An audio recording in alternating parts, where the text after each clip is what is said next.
નમસ્કાર વિદ્યાર્થી મિત્રો, એજ્યુટેકનો ચેનલમાં આપનું સ્વાગત છે। આજે આપણે ધોરણ 10 વિષય ગણિતમાં પ્રકરણ નંબર 14 સંભાવના તેનો સ્વાધ્યાય 14.1 જે છે તે જોવાનો છે। ચાલો ત્યાર પછી જોઈએ દાખલા નંબર 18 જેની રકમ છે કે એક ખોખામાં 1 થી 90 સુધીના અંક લખેલી 90 ગોળ તકતીઓ છે। જો ખોખામાંથી એક ગોળ તકતી યાદચ્છિક રીતે કાઢવામાં આવે તો તેના પર પહેલો પ્રશ્ન છે કે 2 અંકની સંખ્યા, બીજો પ્રશ્ન પૂર્ણ વર્ગ સંખ્યા, ત્રીજો પ્રશ્ન 5 વડે વિભાજ્ય સંખ્યા હોય તેની સંભાવના શોધો। બરોબર, 3 પ્રશ્ન છે। ખોખાની અંદર 1 થી 9 અંક લખેલા હોય એવી 90 ગોળ તકતીઓ છે। બરોબર, એટલે કે પહેલી તકતી ઉપર 1 લખેલું હોય, બીજી તકતી ઉપર 2, એવી રીતે 90મી તકતી ઉપર 90 અંક લખેલા હોય। બરોબર, એવી ગોળ તકતીઓ છે। હવે એમાંથી કોઈ એક તકતીને આપણે યાદચ્છિક રીતે બહાર કાઢવાની છે, તો ત્યાર પછી આ 3 પ્રશ્ન છે એના જવાબ આપણે લાવવાના છે। બરોબર, સૌથી પહેલા આપણે કુલ પરિણામની સંખ્યા લખવાની છે। અહીંયા તકતીની સંખ્યા 90 છે, તો આપણા કુલ પરિણામની સંખ્યા કેટલી થાય? 90। બરોબર, તો કુલ પરિણામની સંખ્યા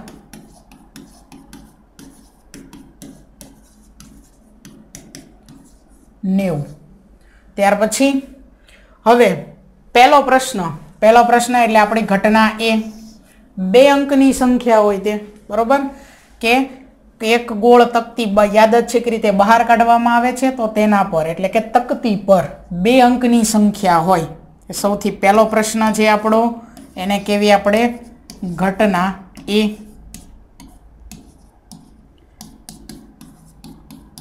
તકતી પર 2 અંકની સંખ્યા હોય, તકતી પર 2 અંકની સંખ્યા હોય।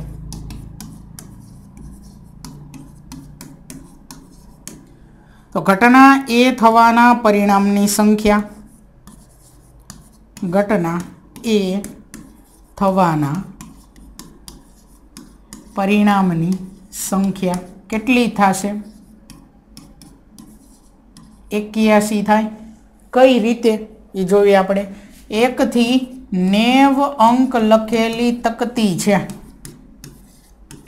એમાંથી 2 અંકની તકતી લેવાની છે। 2 અંકની સંખ્યા હોય તકતી ઉપર એવી કેટલી તકતીઓ છે? બરોબર, એવી તકતી કે જેની ઉપર 2 અંકની સંખ્યાઓ લખેલી હોય એવી કેટલી તકતીઓ છે એ ગણવાની છે। કુલ 90 તકતી છે, એમાંથી 1 2 3 4 5 6 7 8 ને 9, આ 9 તકતી 1 અંકની કહેવાય। એની પછી 10 એટલે 1 અને 2 અંક છે। તો આ જે 10મી તકતી છે જેની ઉપર 10 લખેલા હોય, ત્યાર પછી 11મી તકતી ઉપર 11 લખેલા હોય, તો 10 થી લઈ અને 90 સુધીની તકતી, બરોબર, તો આ જે અંકો છે આ બધા 2 અંકની સંખ્યા કહેવાય। તો કુલ 90 માંથી આ જે 9 અંક છે એને આપણે બાદ કરી દેવી તો વધે એટલી સંખ્યાઓ થાય। તો 90 માંથી 9 અંક છે એ 1 અંકની સંખ્યાઓ છે એ બાદ કરી દેવી તો વધે કેટલા? 81 અંકો। એટલે 2 અંકની સંખ્યા કુલ કેટલી હોય? 81। બરોબર, તો કોઈ એક તકતી યાદચ્છિક રીતે પસંદ કરવી તો એના પર 2 અંકની સંખ્યા હોય તો એવી કેટલી છે? તો કે 81 થાય। ત્યાર પછી હવે આગળ શું કરવાનું છે? સૂત્ર લખવાનું છે।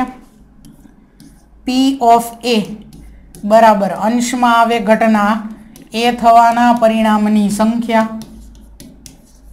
અને છેદમાં શું આવે? કુલ પરિણામની સંખ્યા।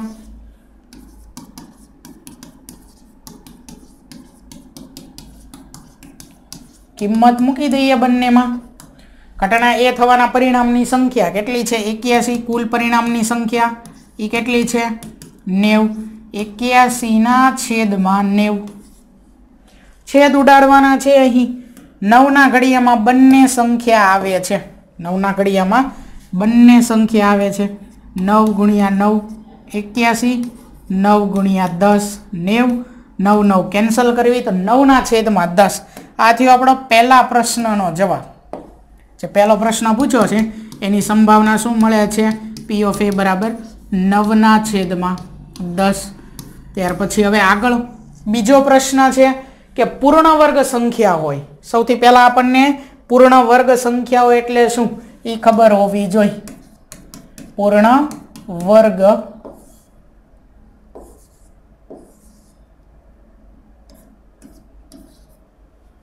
સંખ્યા જેનું વર્ગમૂળ નીકળતું હોય ને એવી સંખ્યાને પૂર્ણ વર્ગ સંખ્યા કહેવાય. બરોબર. વર્ગો તમને ખબર છે, 1 નો વર્ગ 1 થાય, 2 નો વર્ગ 4 થાય, 3 નો વર્ગ 9 થાય, 4 નો વર્ગ 16, 5 નો વર્ગ 25. બરોબર. તો આજે જમણી બાજુ આવીને આ સંખ્યા જોવો બધી, આ સંખ્યાનું વર્ગમૂળ નીકળે જ છે. બરોબર. 25 નું વર્ગમૂળ શું થાય? 5. 16 નું વર્ગમૂળ 4, 9 નું વર્ગમૂળ 3, 4 નું વર્ગમૂળ 2, 1 નું વર્ગમૂળ 1. બરોબર.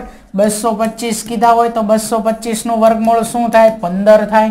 તો આજે સંખ્યા લખી 225 એને કહેવાય પૂર્ણ વર્ગ સંખ્યાઓ. આ બધી સંખ્યાઓ જે છે આ બધી સંખ્યાઓને કેવી કહેવાશે? પૂર્ણ વર્ગ સંખ્યા કહેવાશે. બરોબર. તો હવે આપણે એક તકતી યાદચ્છિક રીતે પસંદ કરવાની છે અને એ તકતી ઉપર પૂર્ણ વર્ગ સંખ્યા લખેલી હોય એની સંભાવના મેળવવાની છે. બરોબર. સૌથી પહેલા પ્રશ્ન નંબર 2 જેને આપણે કહીશું ઘટના બી. તકતી પર પૂર્ણ વર્ગ સંખ્યા હોય. તકતી પર પૂર્ણ વર્ગ સંખ્યા હોય એટલે ઘટના બી થવાના પરિણામની સંખ્યા પહેલા આપણે કેટલી થાય એ જોવી પડશે કે ઘટના બી થવાના પરિણામની સંખ્યા 1 થી શરૂ કરવાનું. 1 પૂર્ણ વર્ગ સંખ્યા છે, પછી 2, 3, એ કઈ નથી, 4 પૂર્ણ વર્ગ સંખ્યા છે, 5 નથી, 6 નથી, 7 નહીં, 8 નહીં, 9 પૂર્ણ વર્ગ છે. આવી આપણે 90 સુધી જોવાનું છે. 90 સુધીમાં કેટલી પૂર્ણ વર્ગ સંખ્યા આવે. બરોબર. હવે આમાં તો બહુ વાર લાગે તો આપણે અહીંયા શું કરવાનું છે? આપણે વર્ગો હમણાં લેખાતા ને બસ એ લખતા જવાના. 1 નો વર્ગ 1, 2 નો વર્ગ 4, 3 નો વર્ગ 9. આ જમણી બાજુ જે સંખ્યાઓ મળે છે ને એ સંખ્યાઓ પૂર્ણ વર્ગ સંખ્યા કહેવાય. એ સંખ્યા 90 થી વધી ન જવી પડે ત્યાં સુધી લખવાનું હોય. 4 નો વર્ગ કેટલો છે? 16. 5 નો વર્ગ 25. 6 નો વર્ગ 36. 7 નો વર્ગ 49. 8 નો વર્ગ 64. 9 નો વર્ગ 81. 10 નો વર્ગ કેટલો થાય? 100 થાય. એ તો વધી ગયા જો 90 થી.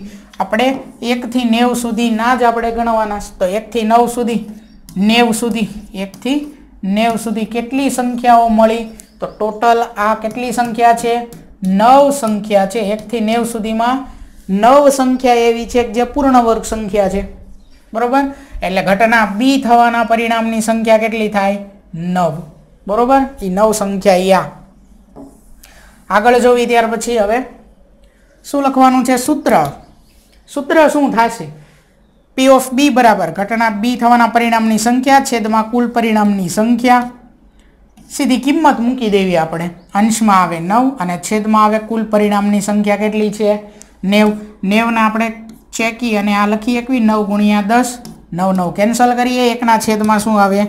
10. એટલે પી ઓફ બી બરાબર શું થઈ ગયું? 1 છેદમાં 10. આ આપણા બીજા પ્રશ્નનો જવાબ. ત્યાર પછી આગળ પ્રશ્ન નંબર 3 જોઈએ. પ્રશ્ન નંબર 3 શું છે? 5 વડે વિભાજ્ય સંખ્યા હોય. 1 થી 90 સુધીમાંથી 5 વડે વિભાજ્ય કેટલી સંખ્યા હોય એ જોવાનું છે. એને આપણે કહીશું ઘટના સી. તો ઘટના સી એમાં શું લખી શકાય કે તકતી પર 5 વડે વિભાજ્ય સંખ્યા હોય. હવે 5 વડે વિભાજ્ય સંખ્યાઓ કેટલી છે એ 1 થી 90 સુધીમાં જોવાની છે. આપણે ગણવાની કેટલી સંખ્યા થાય. 5 વડે વિભાજ્ય 5 ના ઘડિયામાં આવતી હોય એવી એમ પણ કહી શકીએ આપણે. બરોબર. તો પહેલા તો એક તો 5 આવે, પછી 10 આવે, 15 આવે, 20 આવે. આમાંય વાર લાગે. તો આપણે શું કરવાનું? અહીંયા કુલ પરિણામની સંખ્યા કેટલી છે? 90.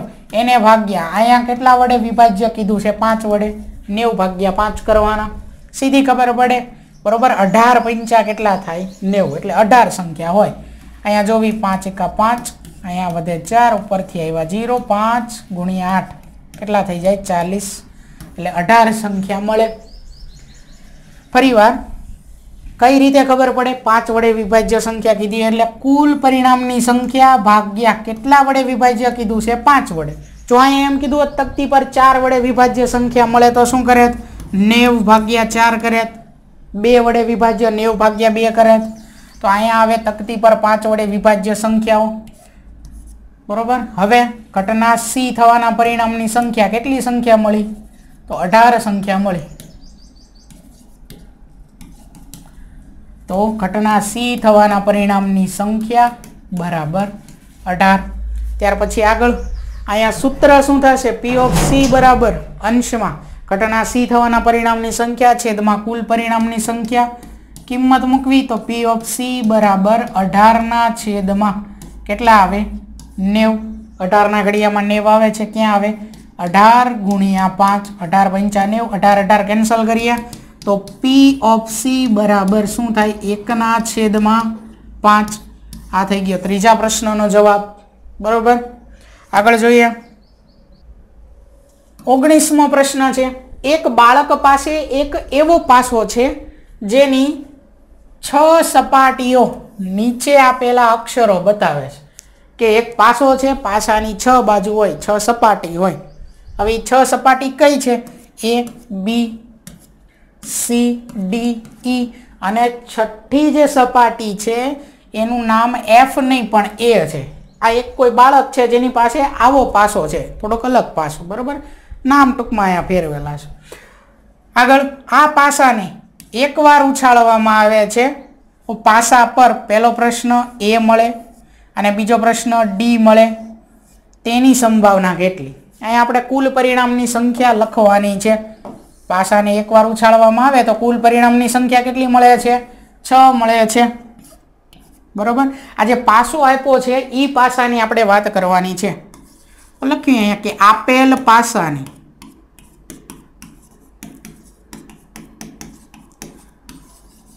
એકવાર ઉછાળતા મળતા કુલ પરિણામની સંખ્યા એકવાર ઉછાળવી તો કેટલા પરિણામ મળે કુલ 6 પરિણામ મળે કયા કયા પરિણામ છે એ લખવી A ત્યાર પછી B C D E અને F ની પણ શું છે છઠ્ઠી બાજુ A બરોબર હવે પહેલો પ્રશ્ન છે A મળે પાસાને એકવાર ઉછાળવામાં આવે તો પાસા પર A મળે આ આપણો પહેલો પ્રશ્ન છે તો અહીંયા પહેલા પ્રશ્નને કહી દઈએ ઘટના A પાસા પર A મળે બરોબર ચાલો ઘટના A થવાના પરિણામની સંખ્યા કેટલી થશે ઘટના A થવાના પરિણામની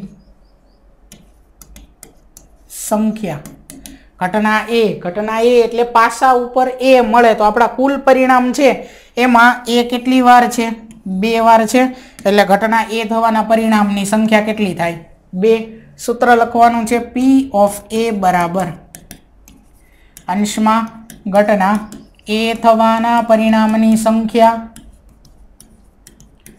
છેદમાં શું આવશે કુલ પરિણામની સંખ્યા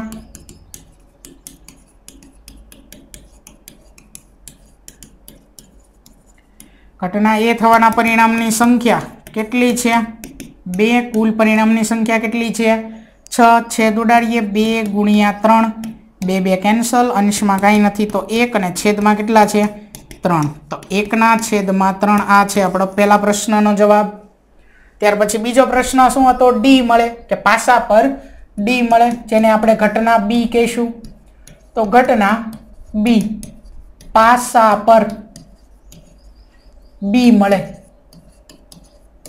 ઘટના B થવાના પરિણામની સંખ્યા પાસા પર D મળે એવું આવશે બરોબર હવે ઘટના બી થવાના પરિણામની સંખ્યા આ પાસા ઉપર કેટલી વાર ડી આપેલો છે? એક વાર. તો અહીંયા થશે 1. ઘટના બી થવાના પરિણામની સંખ્યા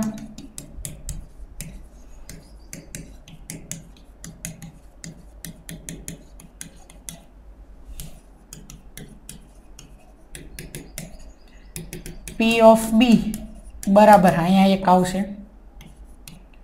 શું થઈ જાય? 1/6. આ બીજા પ્રશ્નનો જવાબ. બરોબર.